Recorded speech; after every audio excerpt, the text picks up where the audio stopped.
Subscribe now and press the bell icon. Never miss an update. जय हिंद दोस्तों। सुशांत सिंह राजपूत की justice की मांग करने वाले बहुत लोग आपने सुना होगा। कई दोहरे मापदंड भी देखे होंगे, कई यू टर्न भी देखे होंगे, कई एजेंडे भी आपने देखे होंगे और भी कई सारी ऐसी चीज़ें हैं। उन्हीं के बारे में बात करेंगे। मैं किसी स्पेसिफिक पर्सन की बात नहीं करना चाहता। तो शुरुआत करते हैं। जिस ड्रग्स मामले को सुशांत सिंह राजपूत से जोड़ा जा रहा है, उस ड्रग्स में कहीं भी सुशांत सिंह राजपूत का नाम नहीं आया। अब तक किसी ड्रग पेडलर्स ने सुशांत सिंह राजपूत का नाम नहीं लिया। किसी ड्रग्स चैट में सुशांत सिंह राजपूत का नाम नहीं आया। सुशांत ड्रग्स लेते थे, किसने कहा? रिया चक्रवर्ती ने। ये वही रिया चक्रवर्ती है जो 17,000 की EMI पे 50 लाख का लोन ले रखी है। तो इस बेगैरत औरत के बारे में हम क्या कहें? ये तो कुछ भी बोल सकती है। और दूसरा, सारा अली खान जो सुशांत सिंह राजपूत के लिए ड्रग्स लाती थी। लेकिन जो लोग सुशांत सिंह राजपूत की जस्टिस की मांग कर रहे हैं और ड्रग्स मामले में कोई भी बात हो रही है, तो ये बताने की कोशिश करें कि सुशांत मामले में बहुत बड़ी जीत।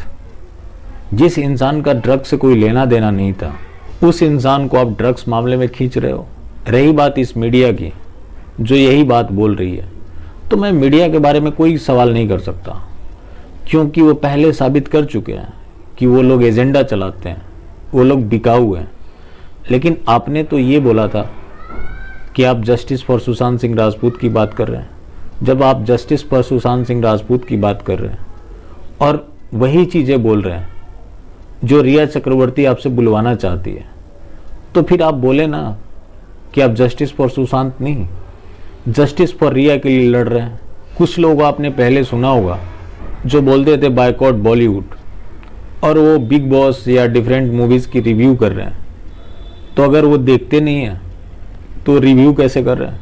रही बात, मैंने भी एक दो की है, तो मैंने रिव्यू नहीं, पोस्टमार्टम की है, जो उनके काले चिट्ठे खोले हैं, ना कि मैंने फिल्म के बारे में कोई बात की। एक माँ से तो ये बोल पड़े कि सुशांत सिंह राजपूत उनके लिए हीरो नहीं है, वो एक मात्र विक्टिम है। और हैरानी की बात यह है कि जहाँ वॉरियर्स फॉर SSR के बैनर लगते हैं, वहाँ इनके फोटोज होते हैं, और ये लोग उनकी कैरेक्टर एसेसिनेशन में लगे हुए हैं। अब बात है सुशांत सिंह राजपूत से जुड़े मामलों की, तो उनसे सीधा कंसर्न किसका है? CBI का, ED का। ED का इसलिए है क्योंकि उनके फादर ने मनी ट्रायल का मामला दर्ज कराया था। CBI का इसलिए है कि सुशांत सिंह राजपूत का मर्डर हुआ था। अब उसमें कई सारी जो फोटोज आई, हो सकता है कि फेक हो, कुछ थी भी। एक चीज तो क्लियर है, जो वहाँ की सरकार ने जिस तरह से इस पूरे मामले को हैंडल किया, तो ये बताने के लिए तो कहीं ना कहीं काफ़ी हो जाता है कि दाल में कहीं ना कहीं काला नहीं, पूरा का पूरा दाल ही काला है। वरना किसी भी एक मामूली सुसाइड मामले में इस तरह से शासन प्रशासन कैसे मुस्तैद होकर खड़ी होती कि नहीं, इसके जांच को रोकना है।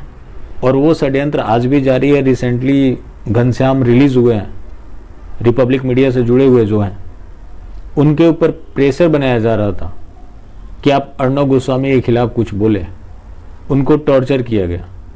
तो इस तरह से अगर कोई सरकार लगी है तो ज़रूर फाउल प्ले है, और इस मामले की प्रॉपर जांच होनी चाहिए।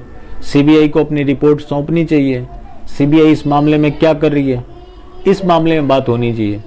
रही बात NCB की, तो बात आप करें, लेकिन आप उसे सुशांत से ना जोड़ें, जिनसे सुशांत सिंह राजपूत का कोई लेना देना नहीं है। अगर आप इस तरह की बातें करेंगे तो लोग कहीं ना कहीं गुमराह होते हैं। एक विवेकानंद गुप्ता जी ने ट्वीट किया है कि जिया खान, सुशांत सिंह राजपूत और दिशा सेलियान, तीनों का कातिल एक कॉमन है। तो उस मामले पे बात होनी चाहिए कि आखिर वो है कौन, और अब तक CBI से दूर क्यों है, क्या अब तक डेवलपमेंट हुए, और उनके कातिलों को पकड़ने की दिशा में कितना काम हुआ। बाकी फिर मिलते हैं। जय हिंद।